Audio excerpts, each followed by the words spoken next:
What's going on, everyone? Welcome to Essential Scares. I am your host, Corbin. With me today is Ben. Hey guys, thanks for having me back on. Really excited to talk the Emoji Movie today. Thank you. Bobby. I really like that poop emoji. That's the Patrick Stewart one, right? Yes, Yeah, Patrick yeah. Stewart is poop. Yeah. I see. I didn't. He was so perfect as that character. I didn't even see those for Patrick Stewart. Yeah. That's just how good he was. Was it obviously his voice? Yeah, but I didn't see it because I was too busy seeing that beautiful poop emoji. And Alan. Good evening. Clippy's also coming back as an emoji. I love to that wrap Clippy's it all coming up. back. Yeah. I can't know, wait. right? Oh, man. Today, we have another double episode for you. We're going to be talking the newest animated Resident Evil entry, Infinite Darkness. And then we're also going to discuss the newest Friday the 13th movie, Fear Street, 1978. First up for us is Fear Street. If you'd like to skip ahead to the Resident Evil section, check the time codes. They're all in there, and you can just go to whatever part you like. But before we jump into the movie, Bobby has a spoiler warning. I do. This will serve as your first, one and only spoiler warning for the sequel to Fear Street 1994, Fear Street 1978. If you do not want this sequel ruined for you before you see the first one, and if you don't want last week's episode spoiler for you, go watch Fear Street 1994 and go listen to our episode first. Then come back after you watch Fear Street 1978 and let's do it now. If you don't care, this was your warning.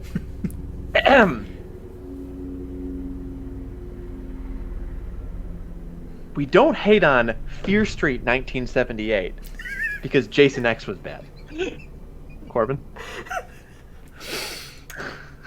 You know, How do you have such a high level of quality going for the past 3 episodes? You're just setting the bar so high. I take pride in my work. What can I want to point out that I've been on this podcast one time and 10% of a time, not even 10% of a time, and I've already become part of the ethos. So oh man. So let's just kind of go in order, I guess. How do we feel about this movie? Basically being like bookended with the modern day stuff. I kind of expected that that's how it was gonna go, but yeah.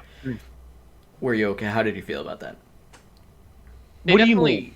The beginning of the movie is set in Oh, 1994. okay. And then Yeah. the very end, yeah. It seemed like just in the brief trailers that they had, that was going to be the through line just because all the plot development you see is all 78. And generally when you have those split timelines, it seems like in any trailer or leading up material, there's more contrast between the two time periods. So it seemed pretty appropriate that it would be mostly just 78 through. Yeah, I think I liked the 78 parts. I feel like it, in a lot of ways, it probably could have stood even more on its own. Like because I'm now starting to think how much of the third movie is going to have to be set in 1994 to close the story out properly. Do you know what I mean? Yeah. Yeah, I think we're going to get a solid, big old chunk at the end of 1666. That's going to be... I think so, too. Like 3 minutes at the beginning of it's going to be in 94, and then a bunch of 1666, and then like a solid half hour, if not more, at the end is 94. Do we know the Probably. runtime of 1666 yet? Is it a little longer? It might be out because the movie comes out as of this recording in 8 hours. So Yeah. If we know the runtime, I mean that might, because both these movies have been just shy of 2 hours. 1 hour and 53 minutes. Same amount of time as the others, so Yeah. I would bet it's going to be very They've similar. all they've all been 90, right? So far? Fear Street 78 1 was was 1 longer. hour 47. Fear Street 2 was 1 hour 50, and Okay. then So they're all a little bit longer. they're 3 minutes long. Each of them is 3 minutes longer than the last. So wow, That's fun. Speaking of killers, it means something. Bobby, I think has some input on the intro. Yeah, I think I like it. Again, Star Wars is one of my favorite movie franchises of all time, right? Even the bad ones. Yeah. This does feel very Empire in a way, where it doesn't the bookends make it critical to a part to the other bits of the story, but like it can still the big chunk of it can stand alone on its own, which I like. I like that. I think that's kind of fun. I know Empire is everybody's favorite Star Wars movie. You know, it's not mine, but I'm also I like conclusions. So, but like I liked that aspect of it. It gives you something more to go through. It kind of gives you a little bit more to work with. Is the twist ending really much of a twist ending? Was anybody tricked by that in the group? You were tricked. It got me. You thought Ziggy was the sister and not. Yeah, and not I thought Cindy was C. Berman, and I thought Ziggy was it was almost like too obvious. Like, well, like I wasn't thinking about it. I was having too much of a good time with the movie, and like they telegraphed it so hard, like, oh, my sister was dead, and then like, you know, whatever. But I was sold that Cindy was C. Berman until, and we'll get there, but until the part where you're like, I don't know if that's how this works. But. Yeah, I mean, I think part of it to me was that like Christine Berman, right? Like Ziggy, that was clearly a nickname, and it, considering no other characters went by a nickname, the movie didn't make it seem like a thing that people did, and so for her to be the only character with a nickname is like, you're supposed to think, well, what is her name? You already. You know, I think it kind of pulls it all together. Yeah. I don't know. It was super obvious to me. I watched it with my wife again, and at the end, she actually asked me if that was supposed to be a twist, and I explained like, yeah, like the movie is, you know, they're like trying to trick you into thinking, you know, which one is which. I don't know. It might be one of those kind of like faux twists where like it's one of the ones that like is trying to make everybody feel smart for getting it. Yeah, like, you know I can see that. Yeah, you know what I mean. Like, oh, I knew it. Like, I knew it. Right? They were trying to trick me, but they never were really trying to trick you, because like they give you so much even in the first movie that like her and Good have a relationship. Yeah. I have a different theory now. I think I was wrong in 1994 about Nick Good's thing. He's like I feel like he's in league with everything in some manner. I don't know if he's in league with it. I think his family is the Fear family. Like they talked about like in the books they changed their name, and I think they probably changed their name to the Goods or something like that. Right? That's my guess now. Okay. Well, I'm confident we're gonna find out. What? we're gonna find out tomorrow. But yeah, no. The only I think the only part about the bookends that I really didn't like is in the first part, there's a lot of talk from Dina about like how much she loves Sam and like their relationship is so good, blah blah blah, and it's like, you know, maybe if this movie came out a year after the first one and I kind of forgot what their relationship was like, that would have landed.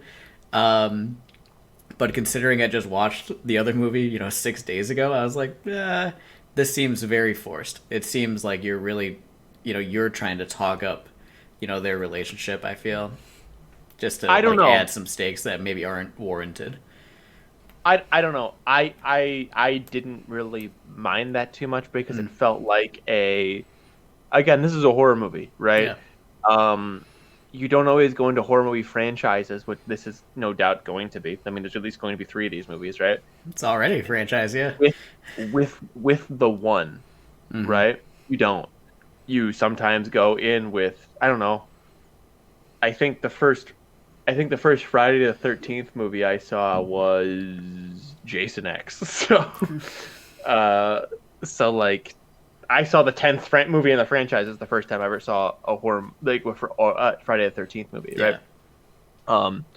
So like there is like, well, now you know that like they had this beautiful relationship, and you can go back to see the first one and realize that maybe Dina is a not trustworthy narrator.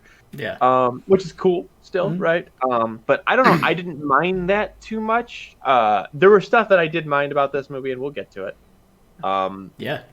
But so let's move on to. Oh, Yes. One thing that did catch me by surprise because I wasn't paying attention was Nurse Lane. I didn't even catch oh, Lane, Ruby Lane, and that was her daughter. That one it just did kind of get me. Yeah, I didn't It even got think me. about it. Well, I caught that right away, but I was like, "There's no way this is Ruby." Like Ruby was way younger when she died, and Right. like I like didn't put it together that it was her mom until they were like, "Oh, that's Ruby Lane's mom." Wait, it's Ruby Lane's mom. We were like, "Oh, okay." Okay, so side question here in relation to that, right? Yeah. Do we know that Nightwing's name was Tommy Slater the whole time? Did we know that? I don't think so. I didn't know.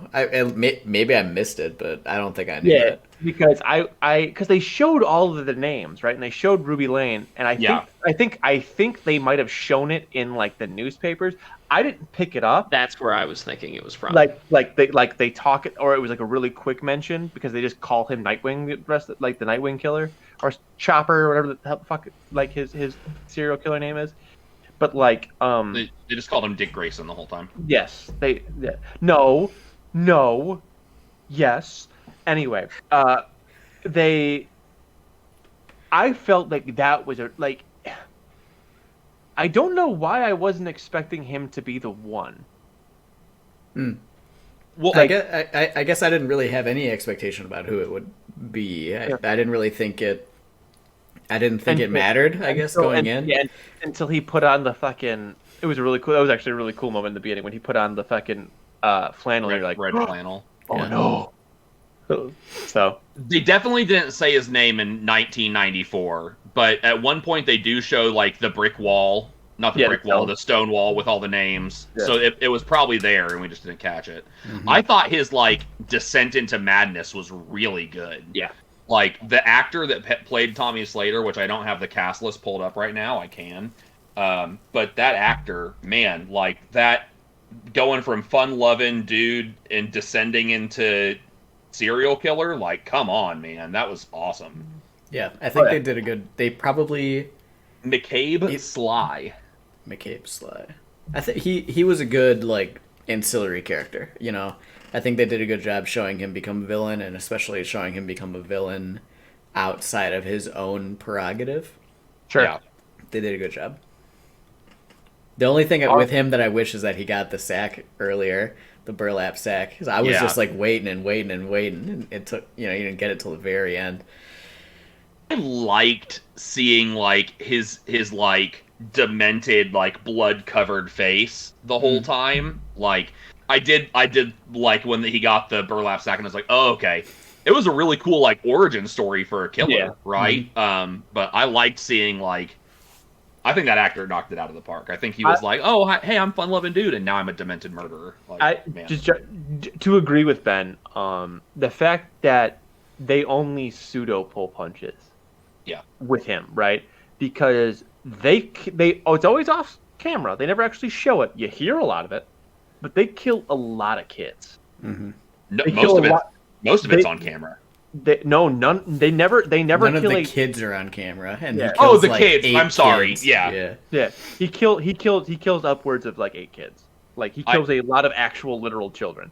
I have all the kills written down because Alan and I got in a fight earlier today about it. and I think they go as far as they possibly can with killing kids, as I think is like Kosher.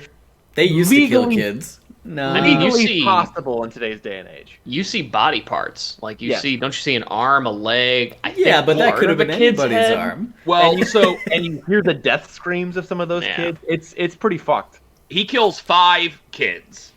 Don't quotations. They're literal. They're actual. Aren't they like children. 13? Yeah. Yeah.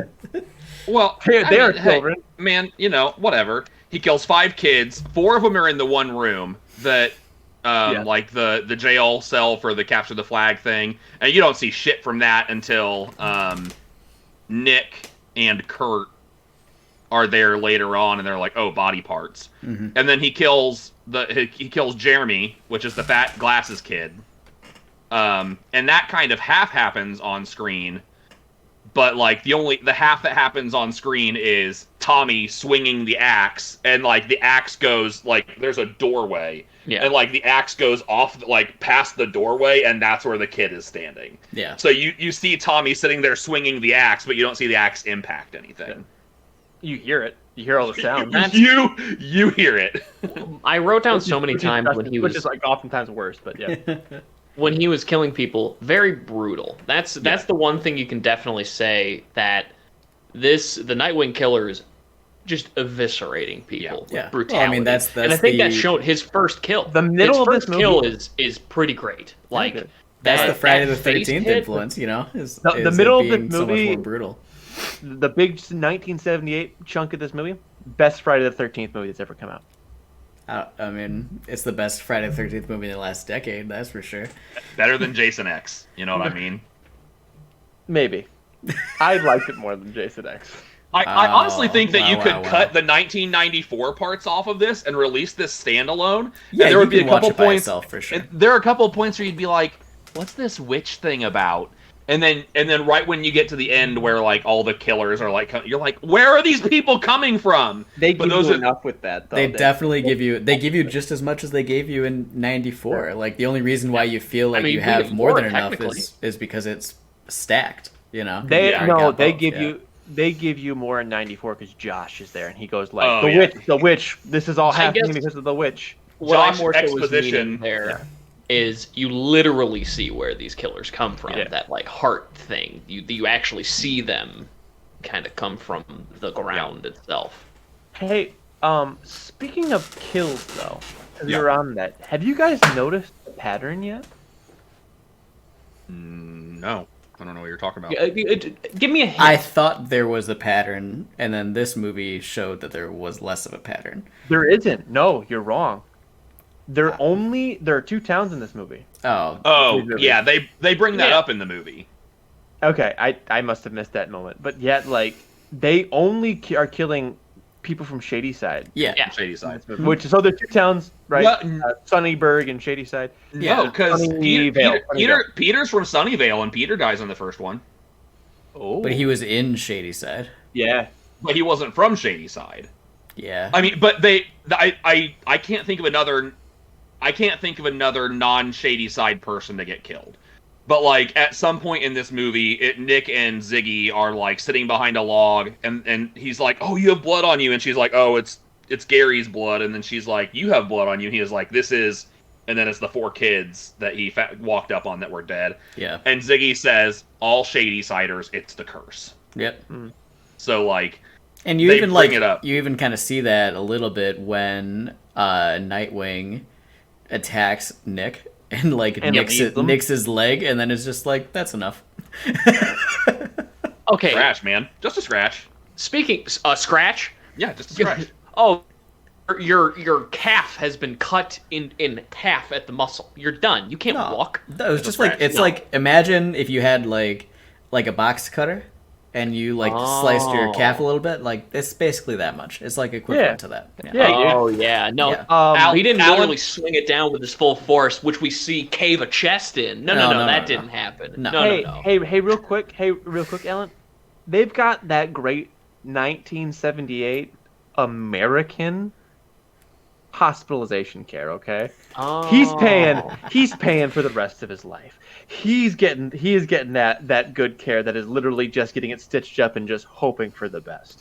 You know, it really did bother me though, those 2 leg injuries that were pretty severe that they just ignored, basically. Leg injuries are the easiest to ignore in any movie. You just wrap it up and then they go on with the day. She had a fucking compound fracture. You just gotta push that bad boy back in. You just push it back in. You push it in. You wrap it around with a comb.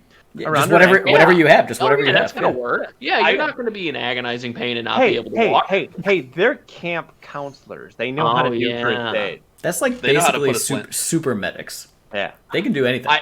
This is where Alan and I will branch. I'm on the primary timeline, and Alan's over here a variant. Yeah, I get that reference. But this is where Alan and I will differ greatly, because like if those leg injuries are the thing that pulls you out of the reality of this movie, like We're talking about multiple undead serial killers that come out of a big ball sack that's pulsating on the ground. Like, I'm just like, all right, I know what world I'm in. Alan Like, has proven to me in the past that he will be pulled out of a movie for the silliest things. Yeah. It's just to me, I look at that and I go, I can suspend my disbelief to some amount of degree. Apparently Like, not. no, I can't. I understand the supernatural aspect, the witch aspect. That's cool and dandy, but A a supernatural leg injury. Okay. It's just that's such a finite experience. That's such a finite thing. Can I challenge that? Well, no. And here's I have one quick point. With her, she could have twisted her ankle, and this doesn't matter. It's like, oh, you sprained your ankle or some shit. You limp. Yeah, but when you You're twist fine. she did twist her ankle, but when she twisted it, the bone popped out. Exactly. So you can't fucking walk after that. It's like Back in. I don't know. it's twisting your does- ankle in a horror movie. That's the equivalent. She doesn't.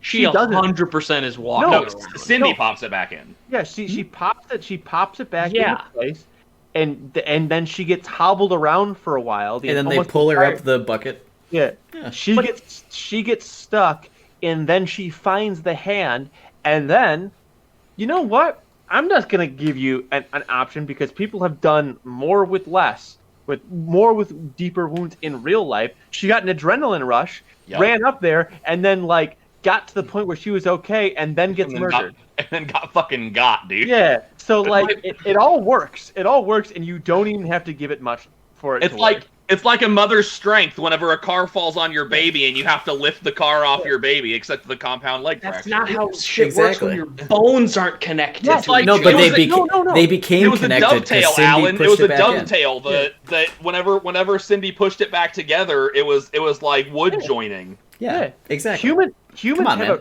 have like legitimately humans have really intense survival instincts. Like Sure. people have survived like getting their skulls literally caved in. Like survived, played dead for 3 hours, got up, walked into traffic, and was like, help me, I can't, my brains, they're falling out of my face. And and that's how serial killers have been caught. Like this is not like totally outside of the realm of possibility at all. Especially And that- when there's like look at this goo heart. What's going on with that? Like, But And that concludes the shitting on Alan section of this podcast. for now. pulled me out. I can't sit here and just go, oh yeah, she'd be walking just fine. Or this kid who got axed in the leg and chopped half of his fucking calf off. in He fairness, was in in the movie. fairness for Nick, you don't see him do anything else after that part. Well, he runs up to her at He the runs very up end to of the Ziggy. movie. He He's runs up to running. Ziggy and starts He was- performing CPR. No, he was off screen for a significant amount of time. He's been healed. Yeah. Oh yeah, naturally. Yeah, His last name is Good, therefore he has good healing. And he had the witch's magic, dude. He wasn't even hurt. imagine the girl that you've just recently fallen in love with and you're a teenager. So you're just like so fucking horny all the Yeah. time, right? And you're like, this is my one chance. Yeah, This and is you my one know chance. she has knife wounds, and Yeah. the perfect way to fix a knife wound is CPR. Everybody knows that. CPR. Everybody knows that. I'm a first generation. I'm a first year camp counselor. I know for a fact CPR brings people back from the dead. That's What all you do need I to do? know. I ignore the gaping wound in my calf. I run as fast as I can. It makes complete sense. I don't understand what you're missing here. Hold on. Alan, go with me on a literary journey for a second, okay? I would love this. Literally. Sure. I'm with you. Alan, you're a first-year camp counselor. Okay? Great. You're at a camp. People have been dying all night, right? It's rough. But you kissed the weird girl, right? Let's Yep. call her Maggie for some reason. Don't know. Oh, okay. And wait. You're Yes. forgetting one of the biggest parts. It's taboo. Redhead. Oh, it's No, taboo. It's taboo. She's a camper. She's a camper. And Last she's year, a camper. And she's a shady cider. You're not allowed to fuck shady ciders, Alan. You can only Even fuck though Sunny they Bailers, though okay? they do it better, as do demonstrated. it better. Yeah. So It's been you, established. It is known. people have been dying all night, right? And you Yep. see this girl. We'll call her Maggie, dead on the Great. ground, right? Cool. Yep. You're in love with this girl, right? Sure. Are you not going to run through a little scratch on your leg to get to her to try to save Oh. her? So here's what's going to happen. I'm going to try to, and then the muscles in my calf are separated, so I won't No. be able to effectively move very well. You see, No, that's but the problem here. Nah, see, he's not getting it. He doesn't. You He love doesn't. this girl. He doesn't love her enough, apparently. I guess not. I'll be Sorry, texting your Maggie. wife. You know what? This is kind of an aside, but when he gave her CPR for the knife wounds, you know what it made me think of, Alan? Red versus Blue. When he gets shot. I'm giving him CPR for a bullet wound. Yeah, that's just what it made me think of. Sorry, guys. If you're That into scene Halo, is follow me. specifically. That scene is specifically what made me think like, oh, Cindy's not the C. Berman. Because, like, Tommy is sitting there, like, axing her to the fucking chest, like, 10 times. And Ziggy's just getting a couple of kidney jabs, and I'm like, listen, neither of these are that survivable, but if any of these is going to be survived, it's Ziggy's. not the one with literally no remaining organs. Yeah. And at that point, I was like, how are they going to do this? Like, how are they going to write Cindy back to life? He just had to give her CPR. I really love It came right that back. moment. You could directly give her heart CPR at that point. It's right there. Oh, true, yeah. That's not. It's Yeah, right there. no, that's how it works. No, that wouldn't have pulled you out. Just pushing directly on the heart. The fact. Oh that no, I already would have been pulled. pulled out. The fact that he's got a cut on his leg. No, that's too much. But like, I feel like you're really palpitate your heart. underselling the cut that this man suffers. Okay. Dude, it's like a nick. It's like a nick. Get it? Because his name is Nick. It happens so fast. We really don't know how much damage it's done. Yeah, we don't see it. You can't Like- even pause it. It's like 0 frames. Yeah. He just goes, "Ow, run," and she does. Yep. Ouchies. Yeah, Can we talk about but yes, music for a Bobby, second? I loved when she got her chest caved in. That was a great scene. It was great. It was not me who said that, but yes, I also enjoyed Somebody it. said it. I loved it. I said it. Ben, I would love to talk music. Yeah, go for I it. want to talk music for a second because Did a pretty good this, job again. like 1994, just like perfect song choices. Sure, And there are So a on the bunch of nose. So on the nose. Every time. but that's Well, fine. Yeah, I was. I'm are not. you- That's not a negative. It's just a fact. Okay. you mean so on the nose, like the song First Cut is the Deepest playing when the first blood is drawn in the movie? Yeah. Or Don't Fear the Reaper as the camera pans in on the guy who winds up killing everybody who's just sitting among all the campers? What about Or- slow ride during the sex scene? Slow ride during the sex scene, or ever fallen in love with someone you shouldn't have when Nick and Ziggy are getting to know each other? Like, come on, what are you talking about? Get out of here. I completely forgot about the sex scene, but like that chick dies hard. Yeah, that it was great. It was the stereotypical post-coital kill. Like Yeah, every it was horror awesome. movie that has ever happened, teenagers fuck and then they die. Like Well, hold on. She fucked. I could did smell drugs. that from here. If you get she Put it did. out right now. Okay, Two rule breaks. this It's over. is me pulling. Like this is a deep pull for me, and I don't know why I remember it. And I'm 97% sure it's a Friday the 13th movie.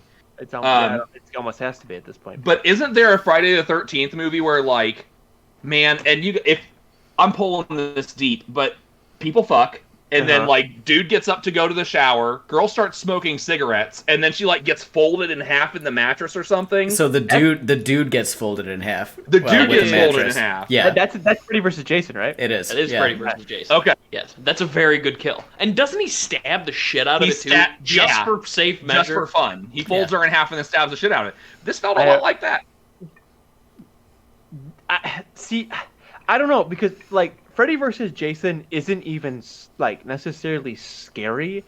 Like No, Freddy I agree versus with Jason, this. Freddy versus Jason is fantastic because it's like, it's one of those like anime crossover episode, like where it's just like literally there's parts where like Freddy versus Jason is like flying through the air, like having Dragon Ball Z fights. They literally do like kung Plays fu. Yeah, kickball with him. It's Yeah. awesome. I love and- Freddy versus Jason. And there's I the love kid that Freddy gets versus high Jason. and talks to the caterpillar from Alice in Wonderland. Yep. This had some of those like trap. I don't know it just feels so much more grounded, like Mhm. that's why like Oh, for sure. Like- this movie was almost too grounded to be a Friday the 13th movie. that's why it's the best one. That's why it's the best one. Because like again, like there are just so many again, we didn't talk enough about that first kill, right? We didn't talk at all about the first kill. The first kill was great. It was really, really great. His head gets caved in like a fucking pumpkin, man. And like this and then he gets hit like 2 more times. Yeah. And this one was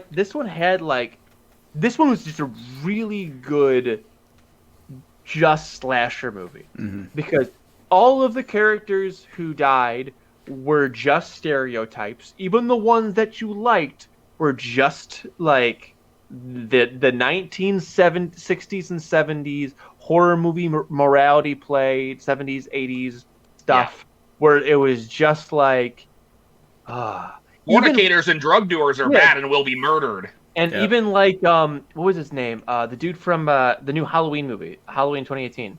Was it Drew something? Drew Scheid. I just looked it up. He played Gary. Yeah. Even he is just like he's such a small character. And he's basically playing. I think he's already been typecast as a kid. It's like haha, funny, goofy kid. But even like his decapitation is just like hell yeah. Like it's very much like the kill fest where you're like fuck yeah. There's just that like as the horror fan, it made me engage with like the kill fest that like the Friday the 13th movies are in a way that like almost no Friday the 13th movie does. It was just a very fun, just whole slasher, whole hog the whole time. Gary's kill really took me out of it because he got his head chopped off and then he fell down the toilet, and I just don't think that he would have fallen down the toilet like that. So. Yep, so comparable. You're right. I'm wrong. It's true. Well, you know what, Alan? He would have fallen backwards with the way that the axe hit. So not forward. Yeah. So I don't know, man. I don't know. That's physics. Yeah.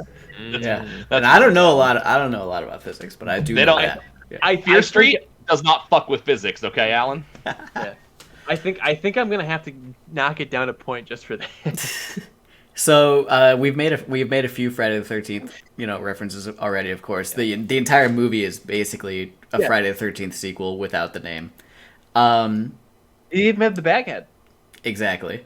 My 2 favorite Friday the 13th elements. I'm a big fan of the franchise. I loved at the very, very beginning when C. Berman is about to tell the story, and she says it was July 12th. And that was so funny to me.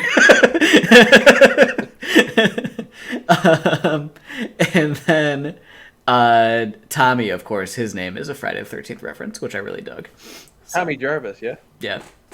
They even had like the creepy whispers in the background for a couple of portions of this. That was more that so. Was in the I mean, first they did one, that though. in '94. Yeah. No, because one of the things I was hoping we would get was like those classic like shh, shh, or something to that degree. It's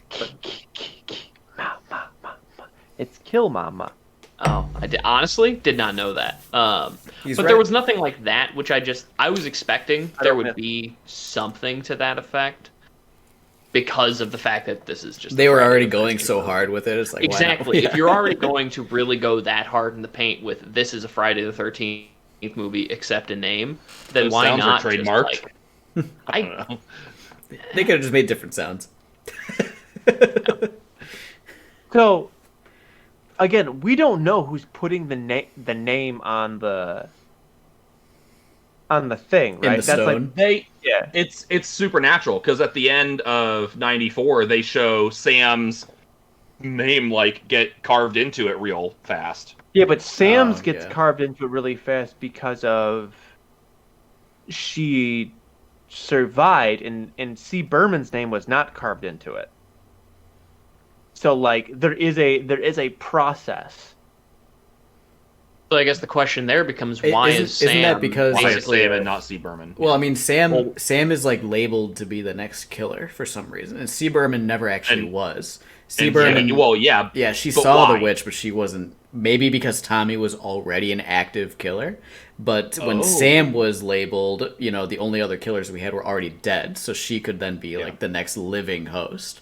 She bled on the bones and saw the witch. But nobody so did else. Ziggy. So did Ziggy. Yeah, what the fuck? Yeah. Well, and if you even want to Oh, go and deeper, actually, you know Alice, what? like... No, because Tommy was dead when she did that. He'd already died the first time, right? and then Yeah, he but like so came did- back to life, and then Yeah, but so did so- Ghostface Killer. Ghostface Killer. Yeah, well, that's what I'm saying. Like, yeah, so like the logic for Sam's name being on there should hold true for Ziggy or Cindy, actually, because I think they said Cindy was the one who bled on the No, hand. it was Ziggy. It was Ziggy. Because that's why Cindy tried to stop them. She's like, "You need to run because." That you bled on the hand, they're after you. Yeah. Well, it's a slasher, and we probably won't ever know, so don't think about it We- too hard. Well, or we might find out literally tomorrow on Yeah. day of recording. We're gonna find out, or not, and then just have to deal with that. But okay, but I think this speaks to the strength of the movie and the series as a whole that we're asking these questions and we're interested, Yeah. Yeah, I'd agree. right? Like I again, like we've been like joking at Alan's plot holes, and some of them I think are legitimately valid, right? Like that are not all successful. Like Nick Good was not going to save a stab one with CPR, right? Like that just isn't going to happen. But they had to make it a CPR thing because they wrote it down in the first movie that it was a CPR thing. It's gonna right? be CPR every time, Yeah. So it has to be. even in the next movie, which I think is before CPR was invented. CPR will definitely be used. He'll just be like they'll be like Live, chest damn it, pounding. live! Yeah. Damn It's it, gonna be like Larry the Lobster from the SpongeBob. Go on, go on, go on, go on, go on.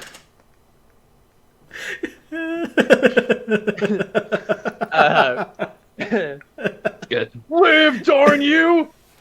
You know, this movie answered a question that I asked during last week's episode. Oh, really? Oh. What's that? Yeah, it did.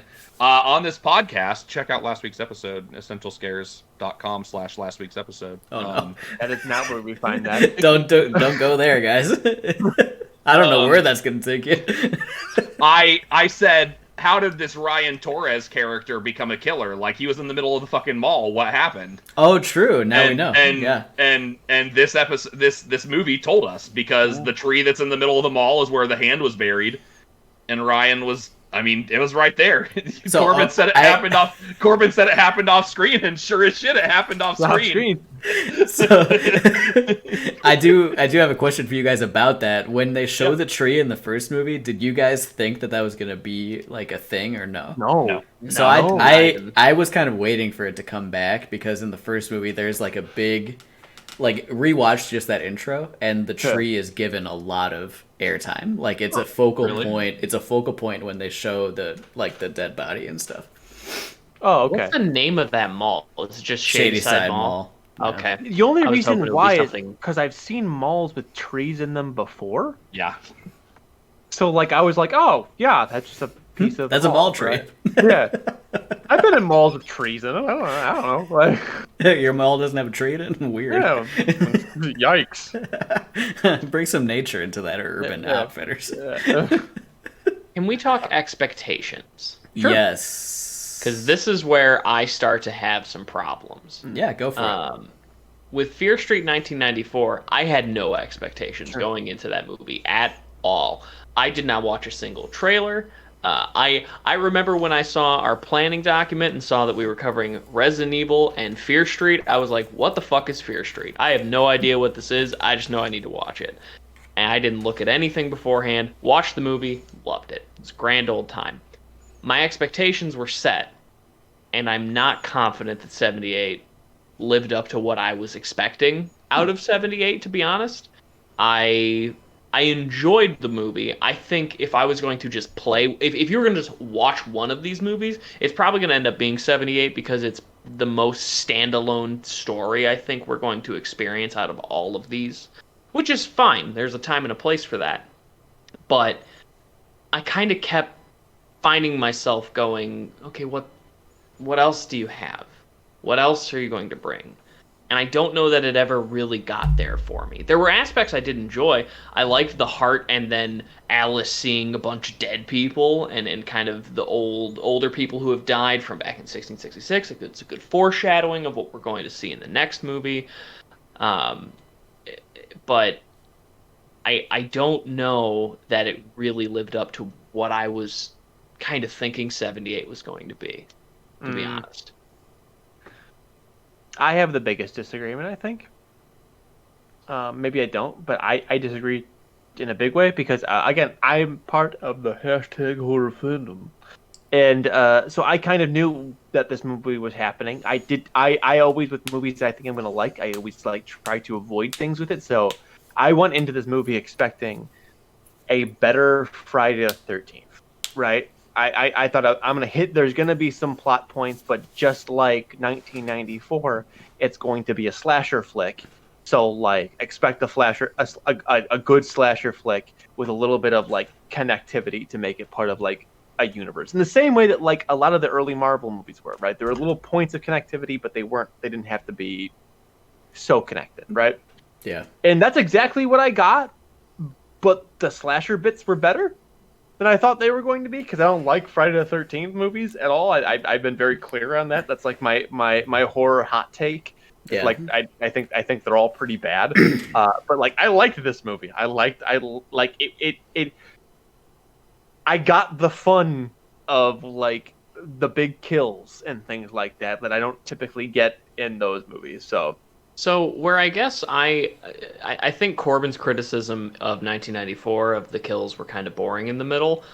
That's kind of what I experienced with this one. I mean, they had their highlight kills. Like they start off with Arnie getting axed in the face 3 times, and they don't really shy away from that. It's incredibly graphic. Brutality is through and through Tommy Slater as a killer. Just very brutal. But with the kids, and I guess I don't know. It seemed like the counselors all minus Arnie kind of just died in a boring way.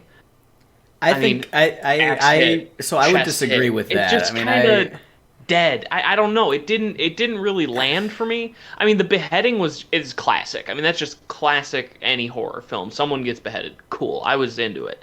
But the other counselors they got axed in the face or axed in the chest, really.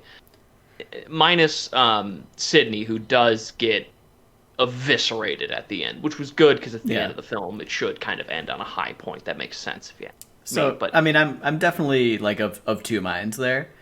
I think on the one hand, I think that the kills on average in this movie are better than the kills in 94 on average. I think that the majority of the kills are better than the majority of the kills in 94. I think 94 had 2 really, really great kills, right? Yeah. The best Maybe kill 2.5. The best kill in probably the entire series is going to be in 94. There's no shot, right? Like, I just can't imagine they will have a better one. But all the rest of the kills were super boring, I would say, and happened to people you didn't even know.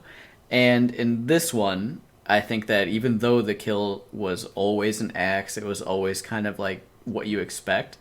You saw more, there was a higher level of gore. It was a little bit more brutal. They definitely went for that Kane Hodder style Jason, where it was like, I'm just powerful and I just swing my axe around and people cave underneath it.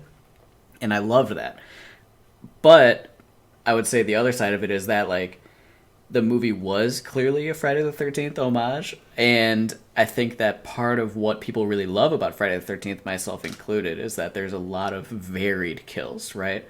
Even though Jason has the machete and uses it a lot, there's typically more use of, like, the environment or other things around, and there's more variety there. And I definitely do hear your argument of, like, well, every kill is with the axe. And, like, yeah, every kill is with the axe. And that is kind of repetitive. And I would have liked to see a little more variety. But also, like, after the first one being literally all with the same weapon, the entire movie also, except for, the big bread slicer, basically, I kind of wasn't expecting them to get super creative with it overall. I think I like Friday the 13th less than I think I like Friday the 13th. I need to do a dive and kind of watch these again as just older, because I mean, when I was a kid I was scared by fucking thunderstorms, you're still let alone not when you're a kid. No. You're still scared of thunderstorms. No, fuck you. All right, tornadoes, fuck tornadoes. It's a reasonable thing to be very aware of and understand the dangerous capacity. All right, inclement weather. Woo! Stop it, Bobby! You're scaring him right now, and it's fine. I'm not worried about it. If there was a tornado going on, I wouldn't necessarily be recording this podcast. All right, I'll admit it.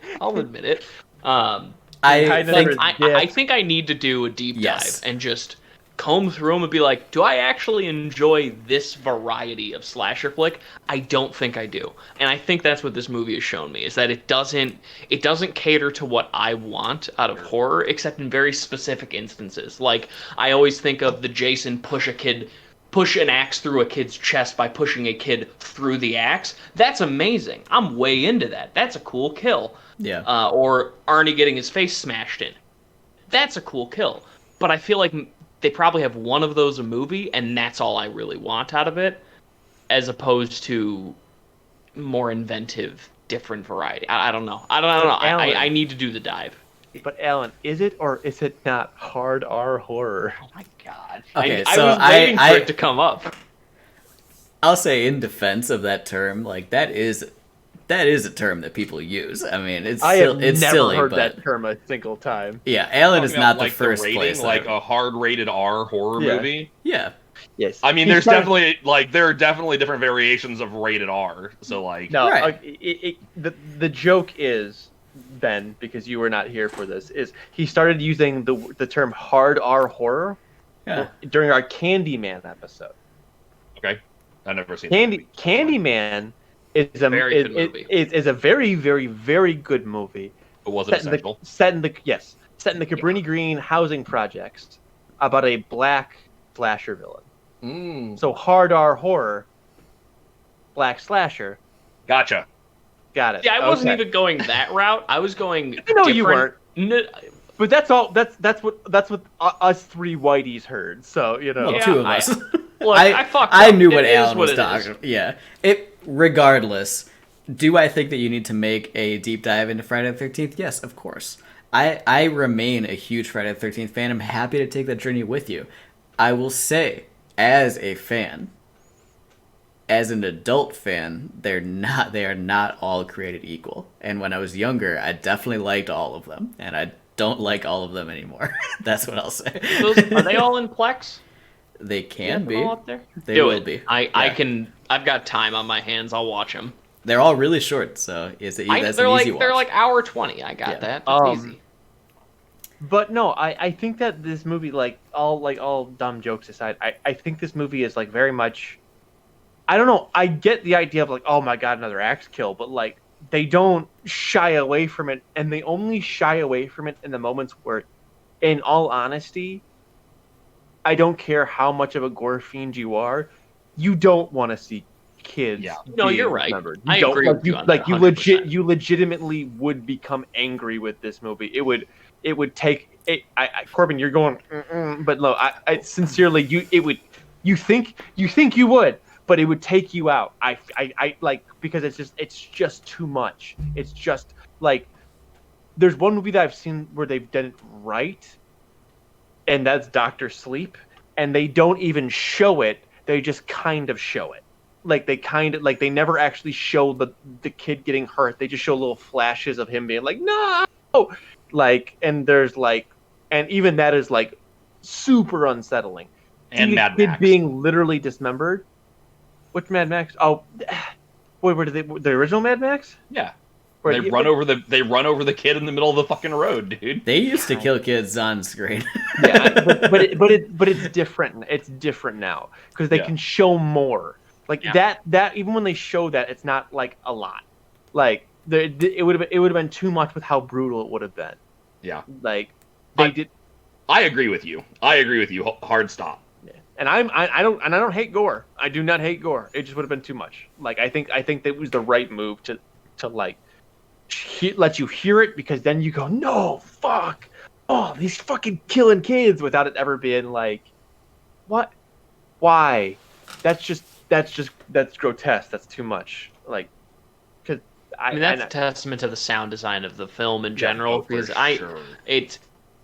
the impact of the axe was very, very fun in terms of sound. Yeah. Which I think that's one of the benefits of any form of axe killing.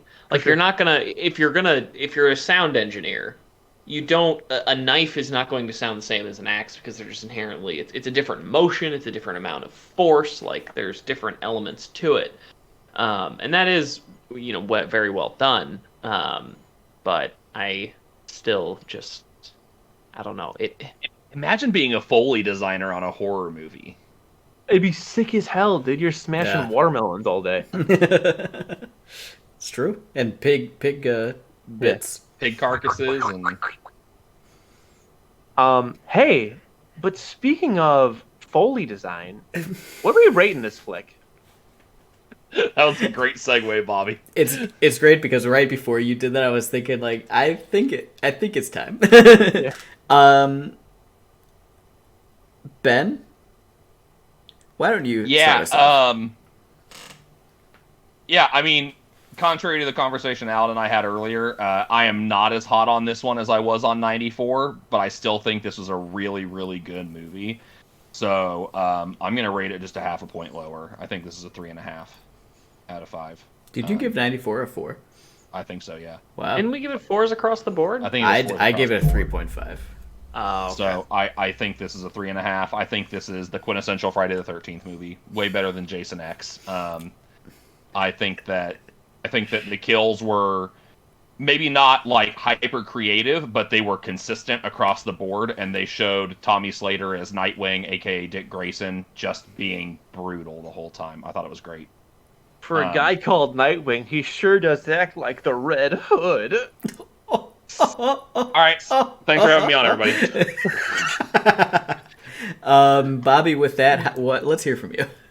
I honestly agree with Ben. Okay. On all points. Best Friday the 13th movie. It's not as good as 94 for a couple reasons. It did not hit me as hard as 94 did, especially in the one, we talked about it a couple times still, even 2 weeks later. The bread slicer scene is just very, very, very well crafted. And this movie doesn't have that as much. They did have a lot of likable characters, but more of the likable characters, Ziggy was the most likable character, and she survived, right? So like I liked Ziggy a lot. I also was a 14, 15-year-old reading Stephen King, so Yeah. I imprinted on Ziggy. That doesn't make hard, you and that's strange, fine. Bobby. He's very popular. He wasn't popular in the early 2010s. So Second That's- favorite after Salem's Lot. yeah, he really stopped being popular by the time I was reading it. So he was in Legends then. But my point is, it's not as good. It is a good. I think it's going to be. It feels really, really just strong, and it feels like just of that time. It feels like a really powerful love letter. So much to the fact that, like, it kind of beats out a lot of its earlier predecessors in a lot of like really big ways. So I like it a lot. So yeah, 3.5. Nice. So first of all, if this is your first episode, I realize I didn't lead us up. We rate movies 0 out of 5 with half points. So these are not 3.5s. Someone's sitting there like, wow, these guys are rating this so high. Yeah. 3? Yeah, it's not 3 out of 3, not 3.5 out of 10, 3.5 out of 5 so far. I have to agree on the rating but disagree on the reasons. So I also would say it's a 3.5, which is what I gave 94. So for me, I think they're about equal. And it's because I liked each of them. I liked elements of each one better than the other one. I think that 94 had those big, heavy-hitting kills. I think that, the intro and the outro are so good. And this one didn't have that. 94, I liked the tertiary cast more than I liked the cast in this one, but this one I think had stronger leads than 94 did. 94 hit me personally on a nostalgia level a little bit more because Scream was one of the first slashers I ever got into, and it really nailed that. 78 doesn't have that for me, but I am a big Friday the 13th fan, so it kind of all balances out. I think that this one will probably be an easier standalone watch, like Alan said. But I'm probably more likely to rewatch the first one just because it's my vibe. I disagree that it's the best Friday the 13th movie, but it is definitely a top 5 Friday the 13th, maybe even top 3. It's very good. 3.5.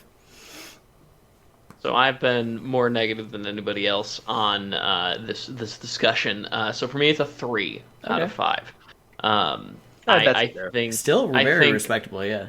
Right. I mean, again, it's an above average movie.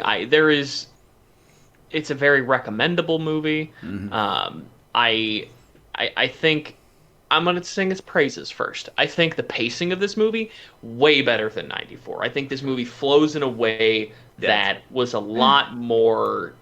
It just there were points in '94 where the plot just sped up rapidly, and it was a little jarring to me. I didn't really have expressed that in the last episode, but it was something I had thought. Whereas this one, kind of the flow of it, I thought was really really well done. Um, I enjoyed how brutal Tommy was, the sound of that, the music, the score, that all was good stuff. It was just missing something. And I think part of that just has to do with what I was expecting the movie to be.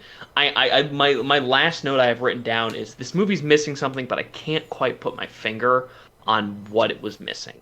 And that's frustrating for me because I'm trying to articulate precisely why it just didn't hit for me, and I don't know how to express it, but it just didn't. And part of that, I think, is, as I explained earlier, was expectations. I came in with nothing for '94, and after how much I enjoyed '94, got to '78, it just didn't click in the same way for me. So, 3 Fair. out of 5. I think that's fair.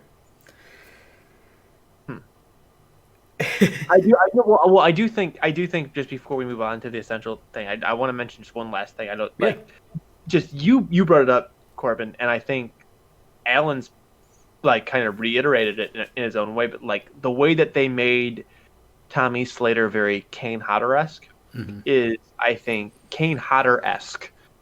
Right? What does that mean? So Kane Hodder Kane Hodder is like the in quintessential Jason. He played Jason for like 4 movies in a row up until Jason X was the last one he did. So 6, 7, 8, 7, 8, 9, 10. Yeah. Yeah. So he did like Jason Takes New York, Jason Final. All of the ones after when Jason gets resurrected in 6, I think it's him from then until he doesn't do Freddy versus Jason, but otherwise. Yeah. But no, he's a much more just like aggressive, brutal version of Jason. He does the job very well. And the fact that like you got to imagine, right? The guy, what was his name? McCrae, something. The guy who played McCabe Lyle. McCabe Lyle like did some studying in that way. Sly. Yeah. McCabe Sly. Again, we swung his praises a little bit, but like to continue that, he did his homework on that. I think oh my god, it shows. He was menacing. Loved it. But yeah, the essentiality. Essentials, yeah. So, is it essential discussion? Spoiler free, and just to be totally fair, try and keep it spoiler free for '94 as well if you're gonna reference back. So, Fear Street, no spoilers. Part 2 is this one essential? And as a reminder, we all said yes to last week, except I think Alan ended with a yes but. And Alan's yes but last week was yes it is if it all kind of ends well. We're now 2/3 through, so I'd love to start with you. I'm very torn here. Uh-huh. I think I was wrong about my yes but, frankly, after watching this movie. In what way? Do you think it's just a yes? I think it stands on its... Yeah, I think it's straight up a yes. I think that 94 stand on... Yeah. Yes, I think it stands on its own as an essential movie you need to watch. It's harder for me to say an outright yes, or even a yes but, for 78 because of it not clicking for me.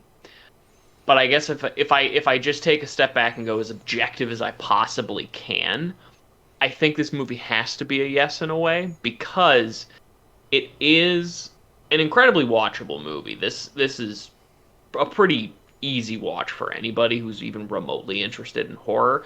And if I understand Friday the 13th movies the way I think I do in my head, it does them, but in a somewhat better way. I don't know. think I want to say yes, but I'm not. It's the most like shaky ground I think I've ever been on with a yes. That's fair. Bobby. Yeah. Yes, it is. I had a similar opinion to Alan last week, where I was like, well, uh, Corbin's essentiality conversation actually convinced me to say yes on its own merit. But before then, I was very much like, if the series does well, people will remember this for a million different reasons. I think this movie does it. It does not fall on its ass. So even if 3 is the worst out of the 3, it's gonna be good. It's good. This is going to be a series to remember that they will pump sequels out for a while, because once they get out of the 1666 thing that they're going to be doing next week, right? Whether it's good or bad, they still have, at the very least, like They've already set up like 4 more four standalones. or 5 more period piece-based horror movies to do, that you can like do your own slasher Hitchcock, like a slasher, the guy who did the Vivitch and the Lighthouse. Robert Eggers, yeah. Yeah, you can do your own. You can do a slasher version of that.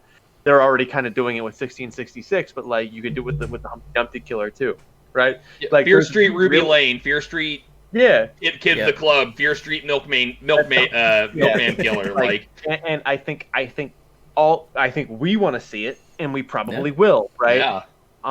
And I think that's not a bad thing right now. Will we get diminished returns? We always are going to, right? But like these first, They'll probably all be worse than the first trilogy. Yeah, and I'm for okay sure. with that. Yeah, but these first 2 are awesome enough. Like they're both just really good.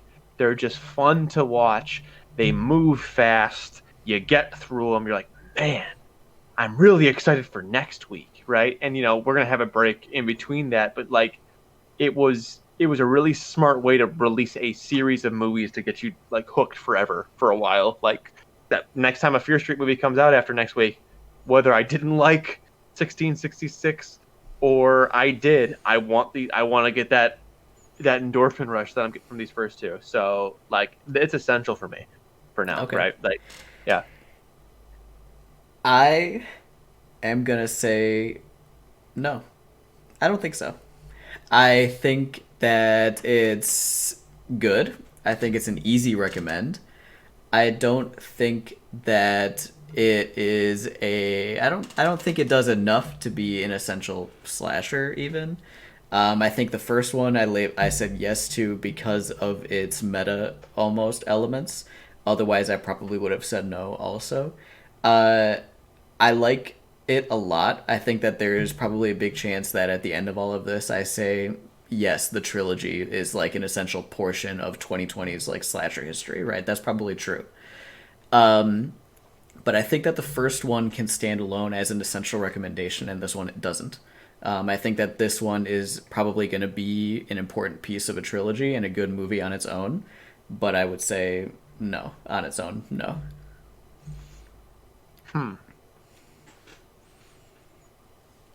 Ben, hit us up.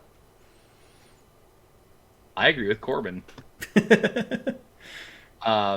I really liked this movie. I thought this was the best Friday the 13th movie. Obviously, Corbin disagrees with that part, but like, It's okay. Corbin's wrong. I just like what I got my guy when right I here. when I I've got. Is he out there somewhere? No, I don't have any horror. I have a ton of Disney, and what you Wow. can't see over here off screen is the Balrog from Lord of the Rings. But I've got mine up top, yeah. when I talked about 1994, I said it was essential, and I thought it was essential because it was such a good gateway drug for horror. There were so many different horror types in it that I thought someone's like, hey, I'm kind of interested in getting into horror. It's like, okay, well, let's watch this movie, and I want you to tell me what your favorite parts of it are.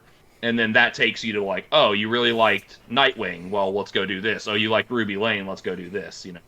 I think this is a great movie. It obviously rated high. All of us gave it really good, above average ratings. But I don't think that there's anything about this that it's like, oh, you have to watch this movie.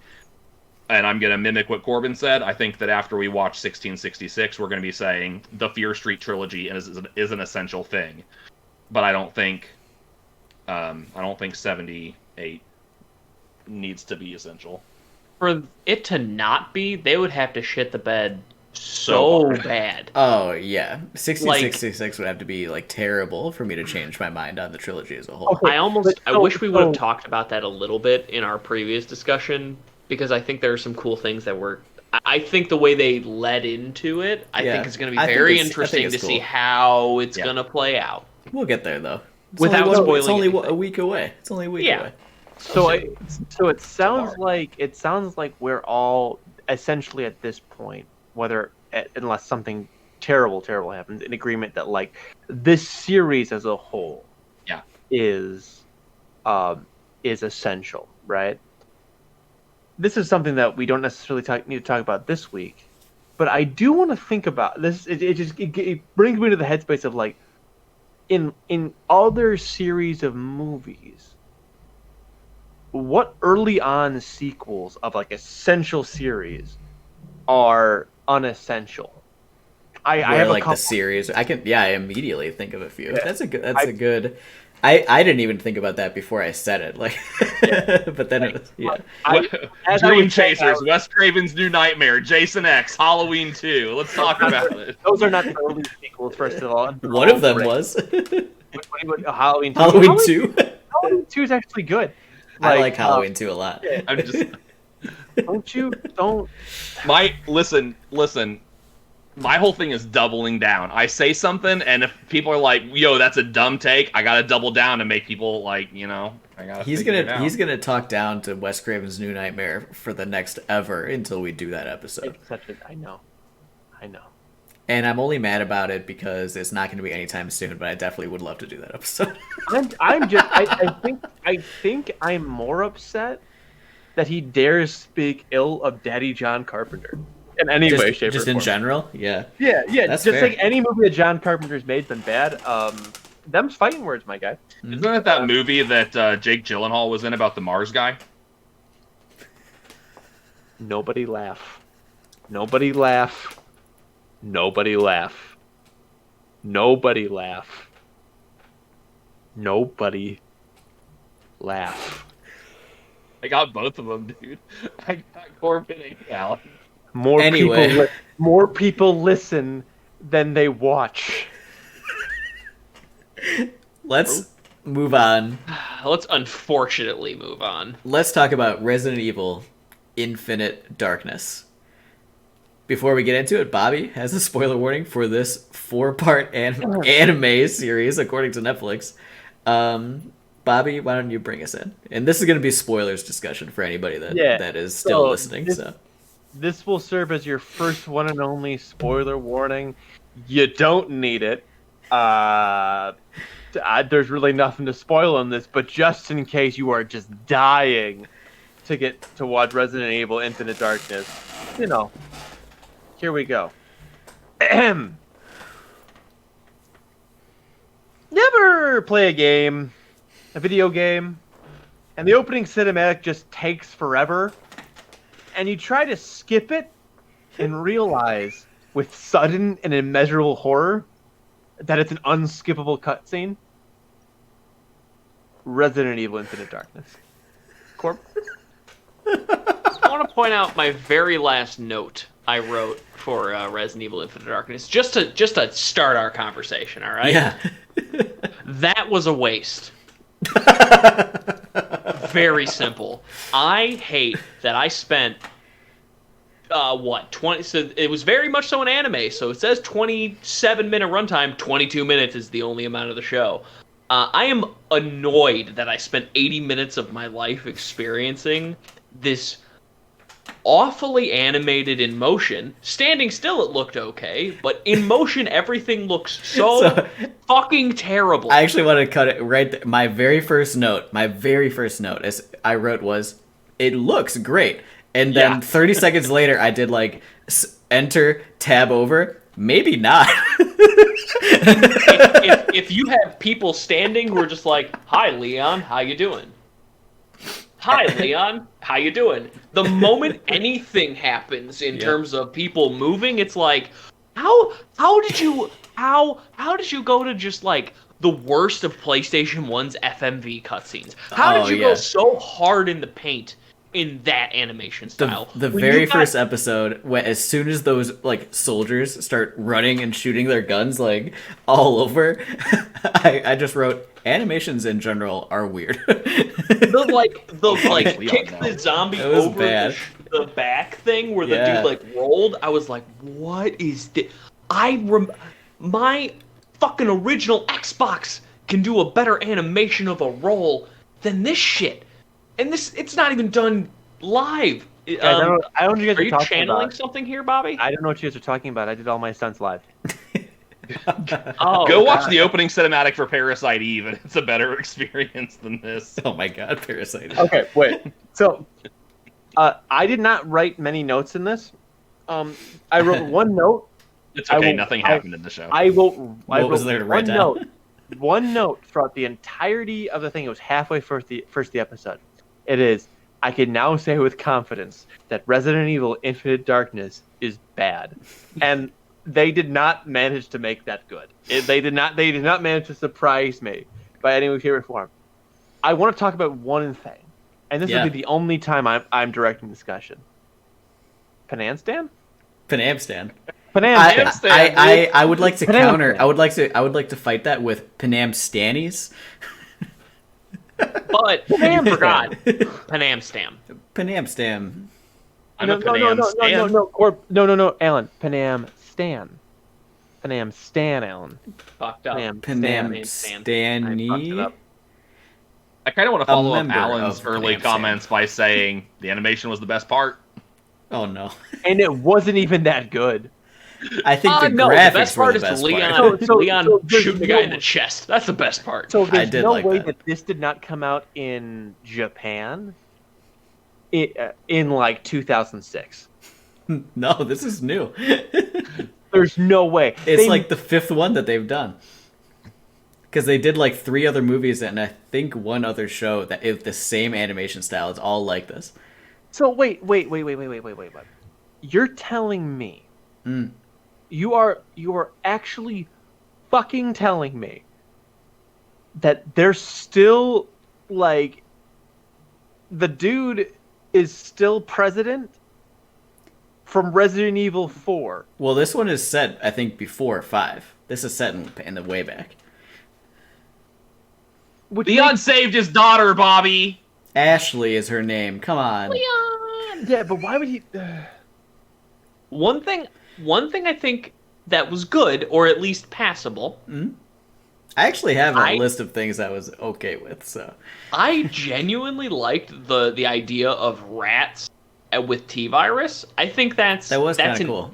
That's an interesting concept within the confines of a Resident Evil world. The idea of infect a bunch of rats with the T-virus and just let them loose. Yeah, that is very in the line of what an Umbrella totally Resident Evil or Rye Cell. Where the fuck? Like when at one point they said we don't know which pharmaceutical company did this. I literally have give me a fucking break written down. 3 guesses. Like. Come on now. That's you're gonna say that? To Fear Street. Love that. Love that. Let's go back to talk about a good movie for a second. I would love to. I think my favorite part about this was just not the scenes, but the concept of zombies in the White House. I love that. I would love to see more zombies in the White House. When I watched that, I was literally sitting in my head. I'm like, this could be a decent enough game idea. Like, I'm into that. I think that would be a cool Resident Evil game. Watch this. Give me Division 2 spinoff with zombies. I want it now. Before this, I never would have thought of that. After this, now I want zombies in the White House. That's like the biggest takeaway for me from this show. I don't even care. I don't even care. Like Bobby's so far gone, he doesn't even care about the zombies in the White House. Like press secretary. Like in a world where we know zombies exist, like it's public information. It's public information. People know about it. The one guy's like, there's like the dude's clearly been like, somebody attacked me. It's like, oh, you're a fucking zombie, dude. Like Like, I'm sorry, press secretary. I'm getting the fuck out of here, my guy. Like, Well, and like there's a lot of moments that this show insults your intelligence. you mean every moment? Mostly, but there's a few that really stand out. That's one of them. When one of the characters says to Leon, like, "You have no idea what I've been through." Bitch, this guy went to fucking Spain and had to deal with just supernatural, all sorts of that. If there's anyone on the planet you cannot say that phrase to, it's Leon Kennedy. Dude's been through some shit. But Listen, Leon Kennedy argued with but I was at Raccoon City, so he did get to say that. Oh, And you can't Wait, can't you were forget, at like you were at Raccoon City. it was my first day and I was really late. I was a rookie cop and I was really late. That's why I You're a survived. cop. Hey, I'm do you not guys a know? cop. Hey, do you guys know the root of terror? It's fear. Fear, So and you let when it he's spread, and that's when you get terror. when he was going over that, I literally have written down, God, this is an anime. Just these stupid, No. long-winded speeches of bullshit. This is an insult to anime because some animes do that shit really well. This But a lot don't. And No, this is I- a good example of it. name one that doesn't do it well. Naruto.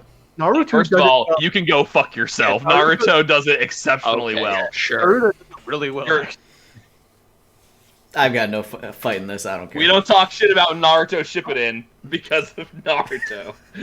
Okay, but that's actually a good example. Man, so like, was I Homeboy supposed to be Nemesis? Was that what he was supposed to? no, Right, he's Nemesis. just another mega bad. You know, I he mean, can be okay. anything.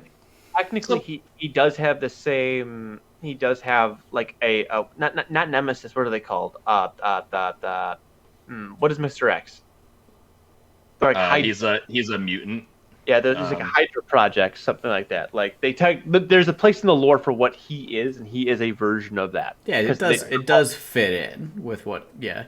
I actually took notes per episode, and they're Okay. separated. I wrote down at the beginning of episode 3. My very first note was, "How are they going to wrap this up in 2 more episodes?" And literally nothing has happened. and the next note was unearned lore dump.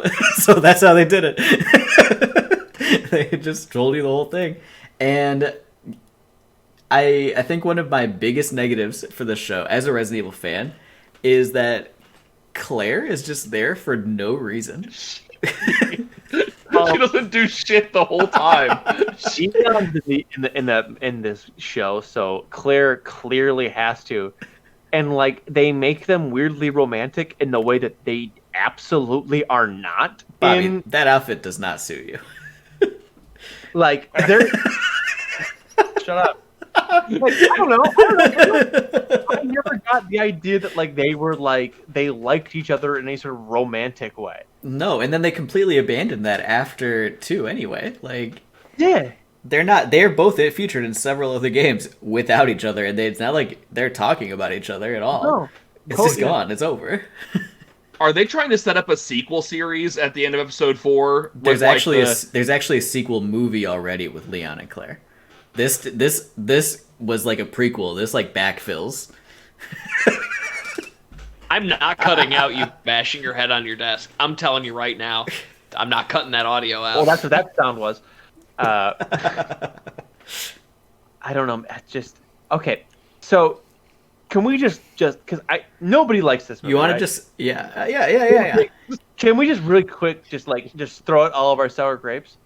I have one Yeah. one more Okay. You got a positive positive? thing I want to say. Okay, One go for it. positive. Yeah. I think again in the terms of Resident Evil, I think the idea of infecting your soldiers with the T virus or some form of it, that's a very Resident Classic Evil umbrella. thing. Classic umbrella. Yeah, that worked for me. The idea of, well, if they're dead, now fuck you. You have zombies to deal Yeah. with now in your area of the world. I Like, definitely that's, like- that I- works. I definitely think that Spoilers this from has. last week. That's what the goo virus is all about Mhm. in Resident Evil 7. Yeah. If you read I mean, that lore dump in Resident Evil 7. Yep. This one has cool ideas. Like it definitely has cool concepts. Like I think that if you wrote down bullet points, what happens in the show and what it's about, it's awesome. And it's all in the execution that it goes wrong in this show. I don't. I think I don't it's cool. necessarily- I think the idea is cool.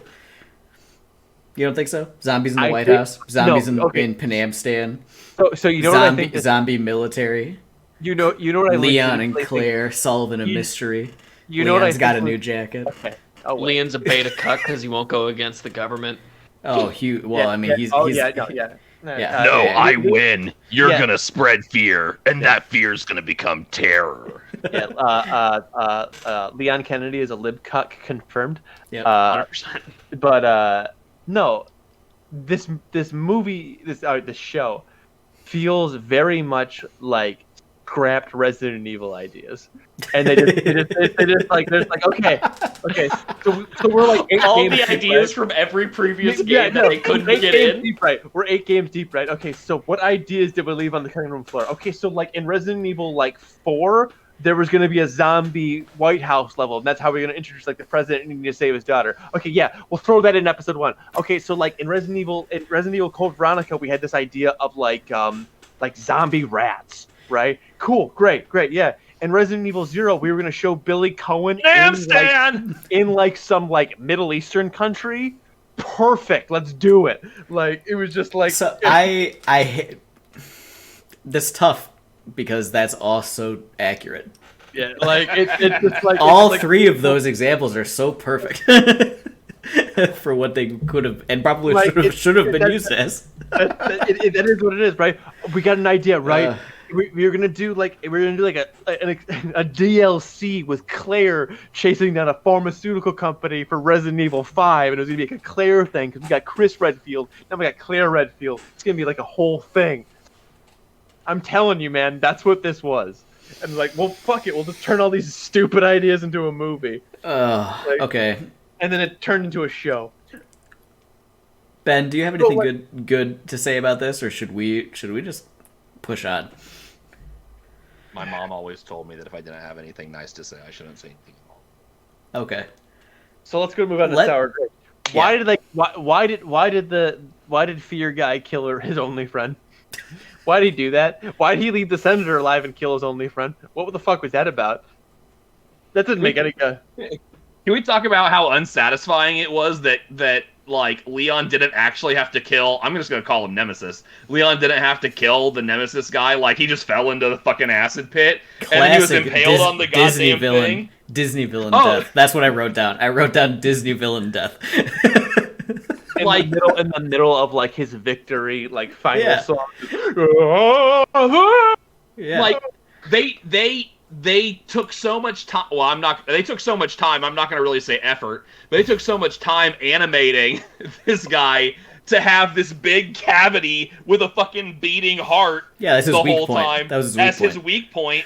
And like I'm thinking, oh, there's gonna be a showdown, and Leon's gonna have to like pop him with the gun and the heart to like do something. Nope, he just falls off a fucking cliff into a vat of acid. Like, come on, man. Scrapped boss fight for another Resident Evil game. Every bit was a scrap boss fight, right? You shoot him and then like the heart covers up, right? And then you Yep. have to stop him from punching it, but you get the big sniper, and if you shoot his arm stops regrowing after a while. And then he jumps from thing to thing, and you have to like press the right buttons to get the different things to fall, and then he falls in. I'm telling you. I'm playing Resident Evil 8 right now, and they have those exact mechanics so many times in that game. I'm telling you, my guy, it's just scrapped ideas for a Resident Evil game, and they were just like, well, how can we connect all these stupid dots? You could even see that that big complex with like the individual canisters of military zombies like as a final boss environment, and Yeah. like every now and again the big Nemesis guy like jumps up onto a big platform and you can't shoot him, and like some You of the gotta fight canisters those open and canisters some of the open up. canisters open and Yep. some of the smaller military zombies pop out and you have to kill them for a couple seconds. Like, Speaking of which, none of these locations make any fucking sense. Are they underneath? where's the big complex at? Are they Where like is it? underneath the airfield where the president Yep. is talking? Which again, he would just be talking. He would just be talking in the White House. Sir, He doesn't. sir, Defense Secretary is trying to start a war with the Chinese. You're doing it wrong. You're doing it wrong, Ben. Your lips aren't pouty enough. There it is. Sir, trying to start a war with the Chinese. Where'd you get this information? Leon Leon. Kennedy, sir. I loved that the Chinese was used, and this is set in the way back. It's like they're already showing that they're fighting in the Middle East right now. Like, why would anybody be trying to start a war with the Chinese? It's like 10 years way ahead of time. The story doesn't make any sense. Because this movie is Japanese, and the Chinese and the Japanese do not like each other, True. like as a country, right? The Japanese did some fucked up shit to the Chinese in World War II, and the Chinese did not let it go. Like, Do you think the localization changes that at all? Like, do you think it's always the Chinese depending on what language? Okay. I think it's just China always. yeah, because China's the other superpower. You can't watch this in China. What are you talking about? It talks bad about the Chinese government. Come on now. It doesn't matter. I think the only negative that I have that hasn't been already mentioned, because there are many already, was the military stuff. Every episode they showed pieces of the military stuff, and they kept showing the same clips. Yes. The episodes aren't very long. I wrote down in episode 3, how many times am I going to see these same clips? I was like, okay, if you're going to show longer scenes, the whole season dropped at one time. Assume that I just watched it. Like, just show me the next part. Why do you have to show the same part over and over and over again? They're only 20 minutes long. Like, I probably wasted like 8 minutes of this 80-minute show watching the same re-watching bits. I have a much more crude way to phrase exactly what Corbin said, and I wrote it down as, how many fucking flashbacks are we going to have? This is just ridiculous. Because what was the deal with that? Oh, right. I don't know. I need that should have just been like one time. And it should have just been like episode 3 when he's explaining his story. It should have been one big flashback. You do the whole thing, and then you're done. So it leaves. Okay, so like a couple things, right? Like we're gonna ignore the very Resident Evil thing of like not understand the United States military because like irrelevant. That's just how it is. One, the defense secretary would never be on a ship. Right, and two, how did what's her face get off of the ship into like the Panam Stand city to like get them out of there? And 3, how did they get the infected body back to China? First of all, he wasn't the defense secretary when he was on the ship, so. Okay, one small thing. He's a general. He's still not in. He's in the fucking Pentagon, like. It's so no. He wants to be in the field in the ops doing the bad things, saying don't go in there, mad dogs. No, listen to my orders. Nuke him, fuck him. Like he's a bad Bobby. What you're not understanding is he's a bad guy, and they're making sure you know this. I know. I'm ignoring it, right? I said it. I said we're going to ignore that bit, but like those other 2 bits are kind of important because like they go from like the United States to China, and what like feels like they make the time very like ambiguous and not super like well known, but then back to America within a day. Yeah, they got like what the fuck? Yeah, exactly. They had military transport, Bobby. No, they didn't. Sure, they did. They just no. They had to sneak back in. Yeah, to the military transport. After they got chopped in the leg with an axe. I don't know what the problem is. Yeah, they stood right back up and they ran to the military transport, and then boom, they're back in America. You know what?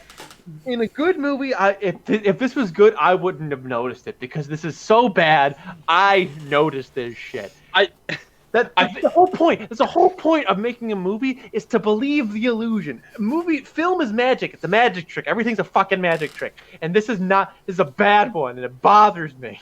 I think this is a really good topic to bring up. There are 2 times where you pick up on like little details like that, and it's when a movie's doing stuff really fucking well, and when a movie's not doing stuff really fucking well. And like.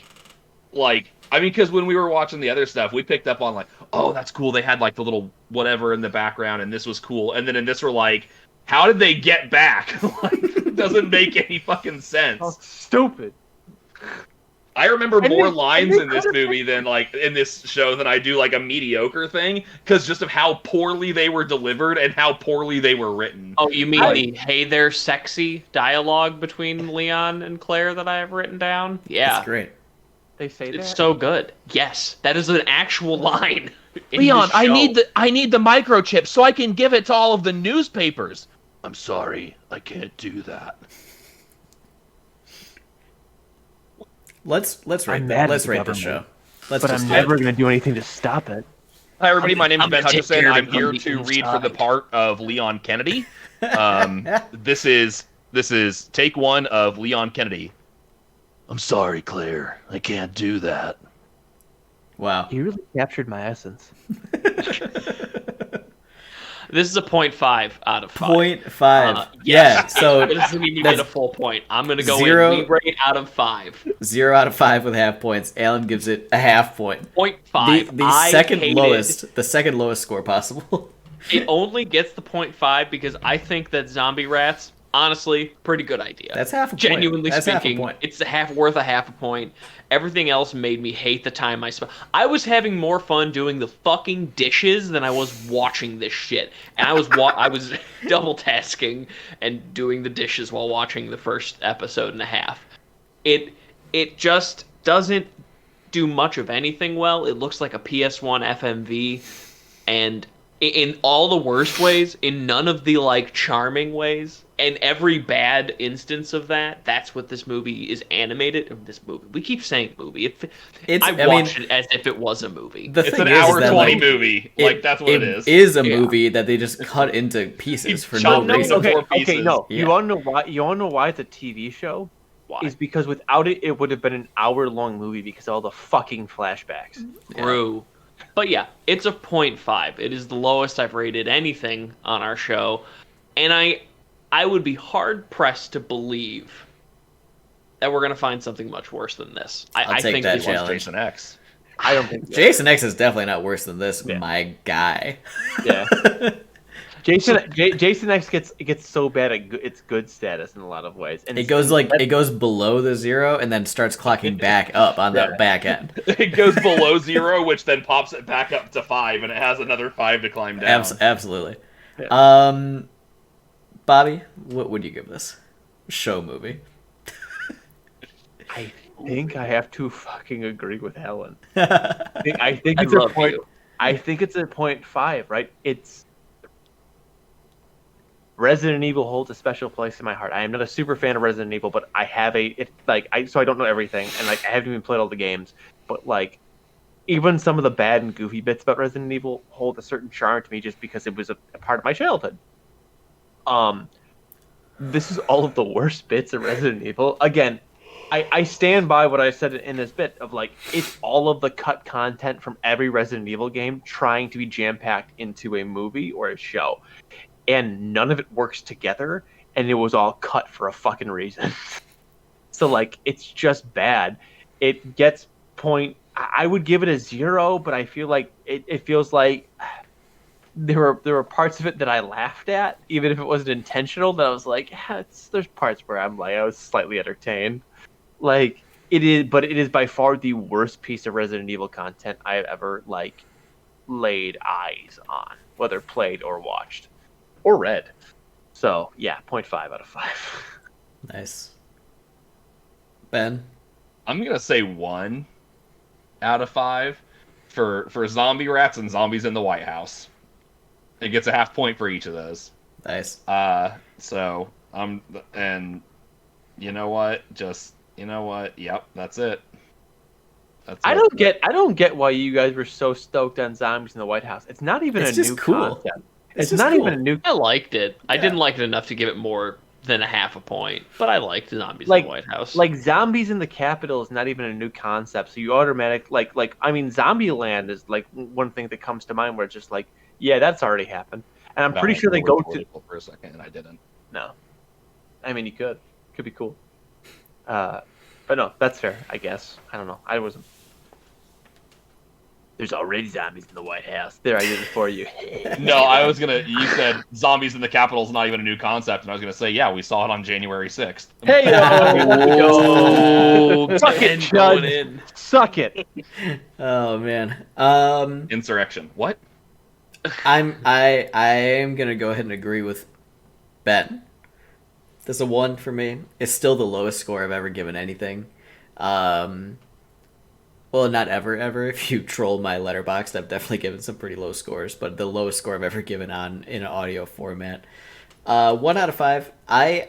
The thing is like, you know, we've already laid out all the things that are bad about it. I don't disagree with a single thing that was said. It was terrible, but I did have some fun with it, so it gets a 1 there.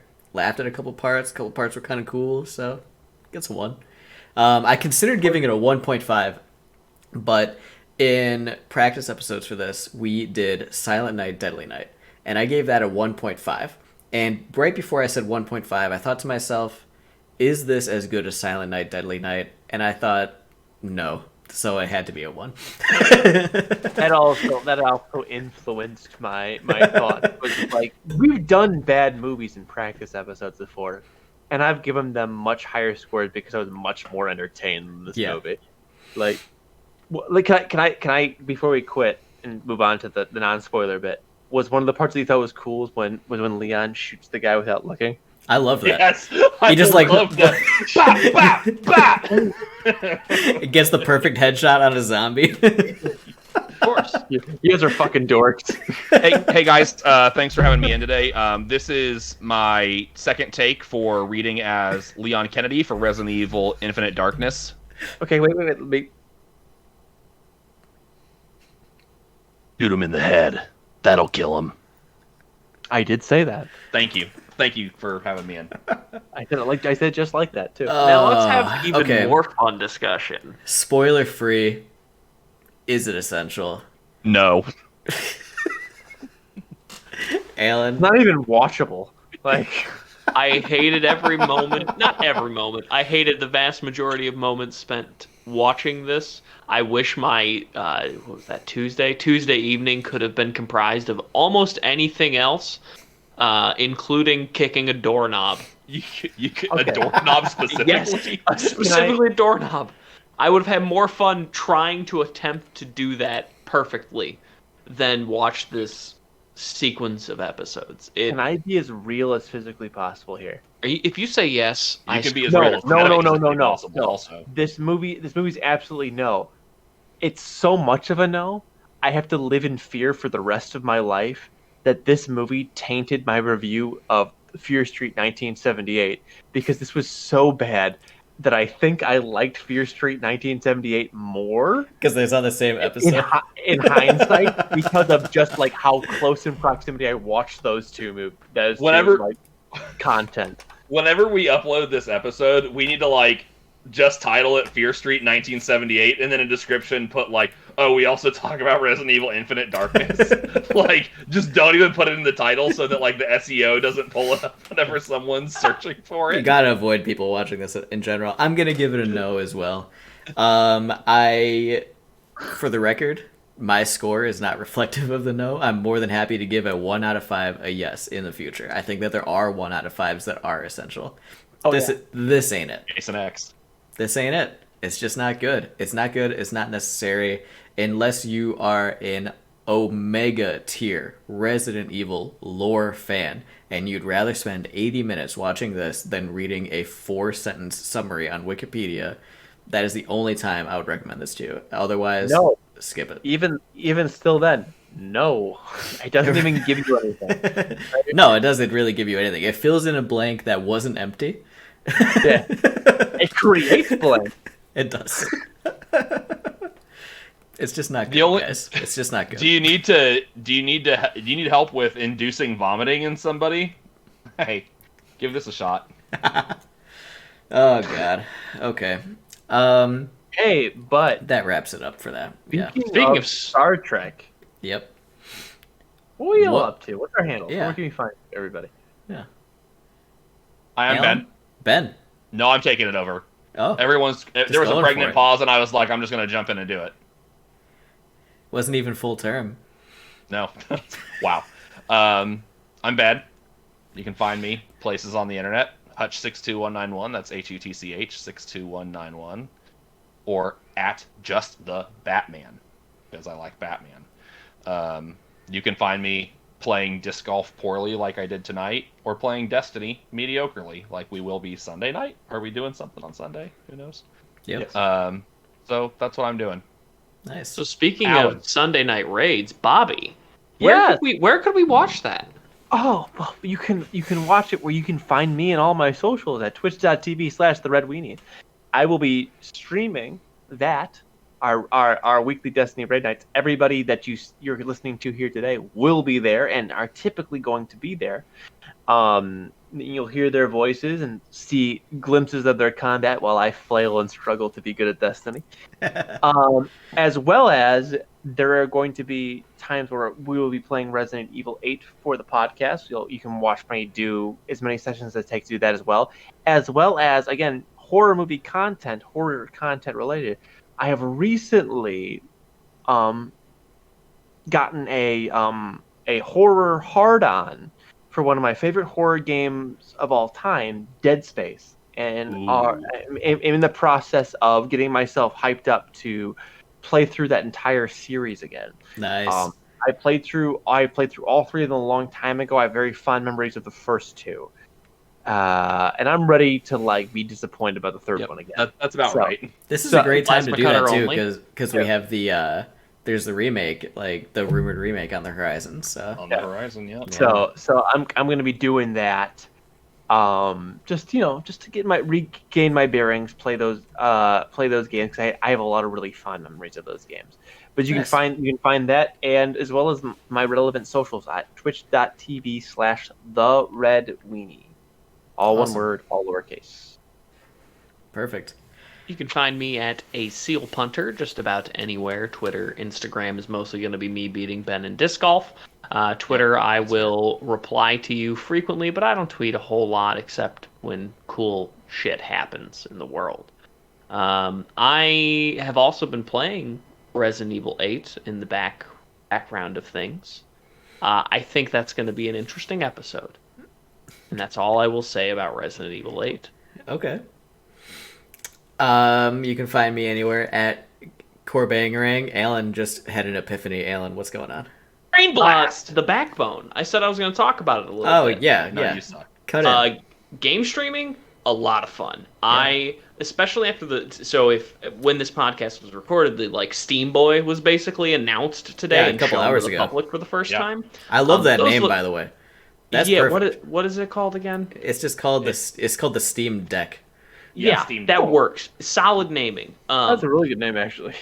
I'm telling you though, for me, remote play in the house, so just remote playing off my Xbox or my PlayStation, the input lag it's there, but it's so close to being negligible. And that's impressive. I mean, there's plenty of times where my wife will be watching something and I want to play Bloodborne. Well, guess what? Now I can do that, and it's the input lag is so low that you can relatively easily adjust to how you the slight earlier timings you need to work with. It's not terrible. Now, when you go to the streaming side of things, that's where it becomes a bit tougher. Streaming is close. It's right there. And the Backbone controller helps a lot because your input lag is significantly less compared to streaming directly to your phone with an Xbox controller or something. It's about as low as it can get, without Exactly. server side. Exactly, and that's Yeah. that's kind of what I keep telling myself. And I'm going to be traveling for work-related things here near the end of the month, so I will be giving game streaming. I'm to the point where I won't bring my Switch. I'll just bring the Backbone in my phone, and Nice. I'm good with that because there's plenty of any turn-based game, you're good. Octopath Traveler is on Game Pass. I don't need perfect input latency for that. It's totally fine. So and there's plenty of options like that kind of you can cater your streaming side to. But yeah, Backbone is a very worthwhile purchase. Isn't But- Octopath Traveler a Switch exclusive? Not They anymore. put it on Xbox about a month or two ago. Oh, okay. Yeah. straight to Game Pass. Straight to Yup. Game Pass. Dragon Quest The best 9 deal or in gaming. 11 is another great one. All turn-based game. It works great. We are not sponsored by Game Pass. But we will take your money. I mean, You know- but even though we're not, I mean, I just can't think of a better way to spend $10 a month than to get hundreds of games ready for your Hundreds Xbox, of PC, games. and cloud at your fingertips at all times. I mean, what Microsoft, a deal! Mi- What a deal! Microsoft.com. Have you ever thought, hey, what if you started selling advertisement space to a podcast that has nothing to do with video games? Except sometimes it does. Well, hit us up at essentialscares@gmail.com. Essentialscares.com/last week's episode. That's oh no. Oh no! Gotta buy that domain now, boys. Anyway, you can find me anywhere at Corbangarang. I mentioned it earlier in my letterbox. I keep a very meticulous diary of everything that I watch. I rate everything. Sometimes I write reviews. Recently, I watched a documentary about Nightmare on Elm Street. Specifically, the second one is called Scream Queen. It's on Shudder. So good. It is a great documentary that I liked less than I thought I was gonna, because it wasn't quite about what I thought it was gonna be about. The documentary kind of describes itself and sets itself up to be about the movie and a very specific impact that it had on like the community and like this like bigger story, and it ends up being mostly a story about the impact it had on its lead and his life. And I think that's a very interesting story. Yeah, I like it a lot. And one that probably needed to be told, and I would recommend watching it, but just go in knowing that there's not more than like an 8-minute YouTube video worth of content about the movie itself. It's mostly about him, but it is good. Well, I agree. It's really good. Yeah. Just to double down on that, I liked it a lot. I watched it when it first came out, and I was It's pretty new. It's like 2019, I think. So yeah. And then you can find the podcast anywhere at Essential Scares. We have an Instagram now. If you follow us on Discord, or join the Discord, I should say, we watch movies every Wednesday. We'd love to see you. We watched Jason X this week. I'm a big fan of Jason X, and we watched it because Ben is wrong about a couple of things, and that's one of them. Generally. We'll probably be streaming. I think I'll be streaming Resident Evil 8 as well at some point in the next 2 weeks. But stay tuned. No commitments on that one. I will commit again to it and fill that commitment once again. I love that. Yeah. Consistency, it's the key. You know what? That wraps us up for the week, guys. That's it. I had a great time, and I hope Same. you all did too. Thank you to everybody for listening. Thank you to everybody for watching if you follow us on YouTube. Thanks, of course, to Bobby, Alan, and Ben for being on the show this week. Next week, we're concluding the trilogy and watching Fear Street 1666. I've been your host, Corbin, and this has been Essential Scares. Play that breakdown, baby. Let's go.